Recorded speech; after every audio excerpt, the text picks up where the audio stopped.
ഹിന്ദുക്കളിൽ ആരെങ്കിലും ഒരാള് നമ്മളെ കേരളത്തെ പറ്റി ഒന്നും പരിചയമില്ലാത്ത ഒരാള് എവിടുന്നോ വന്നിട്ട് ഇവിടുത്തെ മുസ്ലിമീങ്ങളൊക്കെ പാകിസ്ഥാനിൽ പോകണം എന്ന് പറഞ്ഞാൽ അത് കേൾക്കാൻ ഉദ്ദേശിക്കുന്നതല്ല.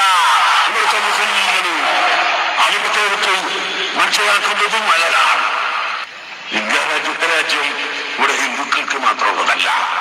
ഹിന്ദു മുസ്ലിമാണ് ഇവിടെ ആദ്യം വന്ന മനുഷ്യൻ. അതുകൊണ്ട് നമ്മളെ കേരളത്തിലുള്ള ജനങ്ങളെ ബുദ്ധിപ്പിക്കാൻ വേണ്ടി എവിടെന്നെങ്കിലും ഒട്ടും വന്നിട്ട് മുസ്ലിങ്ങളൊക്കെ ജാവോ ജാവോ പാകിസ്ഥാൻ പറഞ്ഞാൽ ഗോ ഗോ എന്ന് നമ്മൾ പറഞ്ഞു. വേറെ ഒന്നും ഉണ്ടാവില്ല. അതുകൊണ്ട് ആ വക ബടായൊന്നും വിടാതെ ഇന്ത്യ രാജ്യത്ത് മതസൗഹാർദ്ദവും, ഇന്ത്യ രാജ്യത്ത് മതമൈത്രിയും, ഇന്ത്യ രാജ്യത്ത് മതസഹിഷ്ണുതയും നിലനിർത്താനാണ് ഇവിടുത്തെ ഹിന്ദുക്കളും ഇവിടുത്തെ മുസ്ലിങ്ങളും എല്ലാവരും ചിന്തിക്കേണ്ടതും. മുസ്ലിങ്ങളൊക്കെ ജാവോ ജാവോ പാകിസ്ഥാൻ പറഞ്ഞാൽ ഗോ ഗോ എന്ന് നമ്മൾ പറഞ്ഞു. വേറെ ഒന്നും ഉണ്ടാവില്ല. അതുകൊണ്ട് ആ വക ബടായൊന്നും വിടാതെ ഇന്ത്യ രാജ്യത്ത് മതസൗഹാർദ്ദവും, ഇന്ത്യ രാജ്യത്ത് മതമൈത്രിയും, ഇന്ത്യ രാജ്യത്ത് മതസഹിഷ്ണുതയും നിലനിർത്താനാണ് ഇവിടുത്തെ ഹിന്ദുക്കളും ഇവിടുത്തെ മുസ്ലിങ്ങളും എല്ലാ. അസ്സലാമു അലൈക്കും വറഹ്മത്തുള്ളാഹി. പ്രിയപ്പെട്ടവരെ, അപ്പൊ കേരളത്തിനെ കുറിച്ച് ഒന്നും അറിയാത്ത ഒരാൾ വന്നിട്ട് നമ്മളോട് എങ്ങോട്ടെങ്കിലും പോകാൻ വേണ്ടി പറഞ്ഞാൽ രാജ്യം വിട്ടു പോകണമെന്ന് ഇങ്ങനെ പറയാ ഒരു പരിചയമില്ലാത്ത ഒരാള്. അപ്പൊ ആ ആൾക്ക് മറുപടി കൊടുത്തത്, അതായത് നമ്മുടെ പ്രവീൺ തൊഗാഡിയ വന്ന് കേരളത്തിൽ പറഞ്ഞതിനുള്ള മറുപടിയാണ് ആരാ കൊടുക്കുന്നത്? നല്ല സിംഹഗർജനം പോലെ ആൺകുട്ടികളെ പോലെ ചുറുചുറുക്കോട് കൂടി കൊടുത്ത മറുപടി കേട്ടില്ലേ? അതുപോലെ വേറെ ആരെങ്കിലും പ്രസംഗിച്ചിരിക്കുന്നോ നമ്മുടെ ഇന്ത്യ രാജ്യത്ത്? അതുപോലെ വേറെ ഉണ്ടെന്ന് സംസാരം. ഈ കാന്തപുരത്തെയാണ് നിങ്ങൾ ഇപ്പോൾ ഇന്നിന്റെ വർത്തമാന സമയത്ത് കാലഘട്ടത്തിൽ വളരെ മോശം പ്രയോഗം, അസഭ്യ വർഷം നടത്തിക്കൊണ്ടിരിക്കുന്നത്. പ്രിയപ്പെട്ട കൂട്ടുകാരെ, അദ്ദേഹത്തെ ദൂരെ നിന്ന് നോക്കിക്കാണുന്നവർ ആണെങ്കിലും അതല്ല വിമർശിക്കുന്നവനാണെങ്കിലും ഒരു നിലക്കും അംഗീകരിക്കാത്തവനാണെങ്കിൽ പോലും ഒന്നേ പറയാനുള്ളൂ, അടുത്ത അറിയാൻ ശ്രമിക്കുക. അദ്ദേഹത്തിന്റെ വിശ്വാസധാരയോടോ അല്ലെങ്കിൽ ആചാരാനുഷ്ഠാനങ്ങളോടോ ഒന്നും നിങ്ങൾ യോജിക്കണ്ട എങ്കിൽ പോലും ഒരാളെ മനസ്സിലാക്കാനെങ്കിലും അറ്റ്ലീസ്റ്റ് ഒരു സമയം എടുക്കുക. അന്നേരം നിങ്ങൾക്ക് ബോധ്യമാവുന്നേ. ആ ബോധ്യമാവാത്ത കാലത്തോളം ഇമാതിരി അസഭ്യ വർഷങ്ങൾ നിങ്ങൾ നടത്തിക്കൊണ്ടേയിരിക്കും. ദൗർഭാഗ്യം എന്നേ പറയാനുള്ളൂ.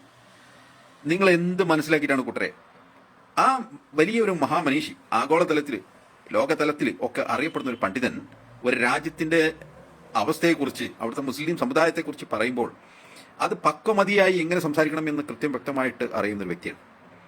നിങ്ങൾ നോക്കൂ, സോഷ്യൽ മീഡിയ അല്ലാത്ത മറ്റേത് ഭാഗങ്ങൾ എടുത്തു നോക്കൂ, ശരാശരി ചിന്താബോധം നഷ്ടപ്പെടാത്ത മാധ്യമ പ്രവർത്തകരെല്ലാം വിലയിരുത്തൽ കഴിഞ്ഞു. അതിലപ്പുറം ഇങ്ങനെയൊക്കെ പ്രസംഗിക്കുന്ന വ്യക്തി അതേ കോട്ടകൊത്തളങ്ങളിൽ കയറി ചെന്ന് നമ്മുടെ അവകാശങ്ങൾ അല്ലെങ്കിൽ രാജ്യം നേരിടുന്ന പ്രതിസന്ധികൾ, പ്രതിബന്ധങ്ങൾ, പ്രയാസങ്ങൾ, മനുഷ്യർ നേരിടുന്ന പ്രശ്നങ്ങൾ, അതൊരു സമുദായത്തിന്റെ ഒരു മതത്തിന്റെ എന്നല്ല അതിന് വിവക്ഷ കൊടുക്കേണ്ടത്. അതിലപ്പുറമുള്ള ഒരു മാനവികതയുടെ ഒരു നിലപാടും കൂടി ശ്രീ കാന്തപുരം എ പി അബൂബക്കർ മുസ്ലിയാർക്കുണ്ട്. ആ അടിസ്ഥാനത്തിലാണ് ആ രേഖകളൊക്കെ സമർപ്പിച്ചുകൊണ്ട് നമ്മുടെ പ്രധാനമന്ത്രിയാന്നേ, അല്ലാതെ പാർട്ടിയുടെ നേതാവിനെ പോയി കണ്ടാലല്ലോ. ഇന്ത്യൻ പ്രധാനമന്ത്രിയെ പോയി കാണുന്നത് അത് കണ്ടാലേ കാര്യങ്ങൾ നടക്കുള്ളൂ. എന്നിട്ട് അതിനുശേഷം ആഗോളതലത്തില് അല്ലെങ്കിൽ മറ്റു രാജ്യങ്ങളൊക്കെ മനസ്സിലാകുന്ന അവസ്ഥയിലേക്ക് ഒരു ഇന്ത്യൻ ഗ്രാൻഡ് മുഫ്തി ഒരു പ്രസ്താവന ഇറക്കുന്ന സമയത്ത് എന്തായിരിക്കണം? അലങ്കോലപ്പെടുത്തുന്ന അവസ്ഥയിൽ ഈ ചിന്താശേഷി നഷ്ടപ്പെട്ട ഒരുപാട് ആളുകളുണ്ട്. സമുദായത്തിന്റെ വക്താക്കള്, സംരക്ഷകര്, ഞാൻ പറഞ്ഞില്ലേ, മുക്കൂട്ട് മുന്നണികൾ ചേർന്ന് ഈ അദ്ദേഹം പ്രവർത്തിച്ചു വരുന്നത് കണ്ട് അസഹിഷ്ണുതയായിട്ട് കുശുമ്പും എന്താണ് പറയാ, ഈ വൈരാഗ്യങ്ങളൊക്കെ ആകെ മൂത്ത് വല്ലാണ്ട് ഇങ്ങനെ പ്രയാസപ്പെട്ട് അസുഖബാധിതരെ പോലെ കിടന്ന് ഇങ്ങനെ കാണുമ്പോഴത്തേക്കും എടുത്ത് ചാടി അസഭ്യ വർഷം നടത്തുന്ന കൂട്ടരെ, നിങ്ങൾക്ക് കഴിയാത്തൊരു സംഭവം മൂപ്പരാൾ ഇന്ത്യ രാജ്യത്ത് നടത്തുന്നുണ്ട്. നിങ്ങൾ എത്ര ശ്രമിച്ചിട്ടും കഴിയാത്ത സംഗതി മൂപ്പരാൾ നടത്തുന്നുണ്ടേ. 2500ഓളം പള്ളികൾ നിർമ്മിച്ചിട്ടുണ്ട്, സ്ഥാപനങ്ങൾ, ആയിരക്കണക്കിന് സ്ഥാപനങ്ങൾ, എത്രയോ വിദ്യാർത്ഥികൾ ഇന്ത്യ രാജ്യത്തിന്റെ വിവിധങ്ങളായ സംസ്ഥാനങ്ങളിലാ നല്ല സ്നേഹവും സംസ്കാരവും ഒക്കെ പഠിപ്പിച്ചുകൊണ്ടിരിക്കുകയാണ്. അപ്പൊ നടന്നുകൊണ്ടിരിക്കുന്ന സംഭവവികാസങ്ങളിൽ, കഴിഞ്ഞുപോയ സംഭവവികാസങ്ങളെ എടുത്ത് ചൂണ്ടിക്കാണിച്ച് ഇങ്ങനെയൊക്കെ സംഭവിക്കണോ എന്ന് പറഞ്ഞാൽ ഒരു ഭരണകൂടമായിട്ട് എങ്ങനെ സംബന്ധിക്കണം എന്നുള്ളത് കൂടി പഠിച്ചിട്ടാണ് പോകുന്നത്. നിങ്ങളുടെ ചിന്തക്കനുസരിച്ച് കാന്തപുരം പെരുമാറണം എന്ന് പറഞ്ഞാൽ കാന്തപുരം എന്നോ ഇല്ലാണ്ടായി പോയനെ. ഞാൻ കാണിച്ചു തരാം നിങ്ങൾക്ക് അദ്ദേഹം അടുത്ത് പറയണം എന്താണെന്നുള്ളത്. इंडिया मुसलमान का नहीं, इंडिया हिंदू का नहीं, इंडिया क्रिश्चियन का नहीं, इंडिया किसी न किसी पार्टी का नहीं, बल्कि इंडिया सबका. ഇന്ത്യ കിസി ന കിസി പാർട്ടി കാ നഹി ബൽക്കെ ഇന്ത്യ സബ്കാ ഹൈ. ഇന്ത്യ ഇന്ത്യക്കാരുടേതാണ്. അപ്പൊ അത് മുസ്ലിമിന്റേതോ ക്രിസ്ത്യാനിയുടേതോ അല്ലെങ്കിൽ ഹൈന്ദവരുടേതോ അല്ല ഇന്ത്യ എന്ന് പറയുന്നത്. ഇന്ത്യ എല്ലാവരുടേതുമാണ് എന്ന് കൃത്യം വ്യക്തവുമായി രാജ്യം കേൾക്കുന്ന രീതിയിൽ പ്രസംഗിച്ച ഒരാളുടെ പേര് അത് ഷെയ്ഖ് അബൂബക്കർ അഹമ്മദ് കാന്തപുരം AP അബൂബക്കർ മുസ്ലിയാർ തന്നെയാണ്. AP എന്ന് കേൾക്കുമ്പോൾ ഇങ്ങനെ എന്താണ് പറയാ, നിങ്ങളൊക്കെ പ്രശ്നം എന്താണ്? കൂട്ടരെ നിങ്ങളൊന്ന് അടുത്തറിയാൻ ശ്രമിക്കൂ. നിങ്ങൾ അദ്ദേഹത്തെ ഒരു വിഷയത്തിലും പിൻപറ്റണ്ട, എങ്കിലും അടുത്തറിയാൻ ശ്രമിക്കൂ. ഇയാളെ ലക്ഷ്യം എന്താണ്? ഒന്നും മനസ്സിലാക്കാതെ നിങ്ങളുടെ ആശയം മറ്റേതെങ്കിലും ആവാം. ആ ഒരു ലെവലിൽ മൂപ്പരാൾ വരാത്തത് കൊണ്ടായിരിക്കണം. അതുകൊണ്ടാണോ നിങ്ങൾ ഇങ്ങനെ ക്രൂശിക്കുന്നത്? ഇനി ഒരു വീഡിയോ കാണാം. ഭീരുക്കളല്ല.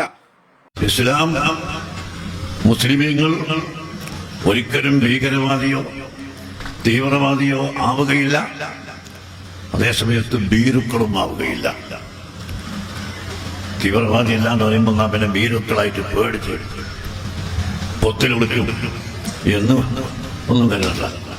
ആവശ്യമുള്ള സമയത്ത് മുസ്ലിമീങ്ങളുടെ ധൈര്യവും ആവശ്യത്തിന് മാത്രം പറഞ്ഞു, അമിതമായി യാതൊരു പ്രവൃത്തിയും ചെയ്യാൻ ഇസ്ലാം അനുവദിക്കുന്നില്ല.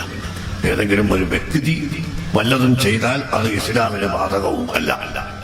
അപ്പോൾ നിങ്ങളോട് എനിക്ക് പറയാനുള്ളത്, ഈ തെറി അഭിഷേകങ്ങളൊക്കെ സഭ്യമല്ലാത്ത ഭാഷ നിങ്ങൾ ഈ പബ്ലിക്കിൽ വന്ന് പറയുന്ന നേരം കൊണ്ട് ശരാശരി മനസ്സിലാക്കാനും ശ്രമിക്കുക എന്ന് വളരെ വിനയത്തോടു കൂടിയിട്ട് നിങ്ങളോട് പറയാൻ ആഗ്രഹിക്കുകയാണ്.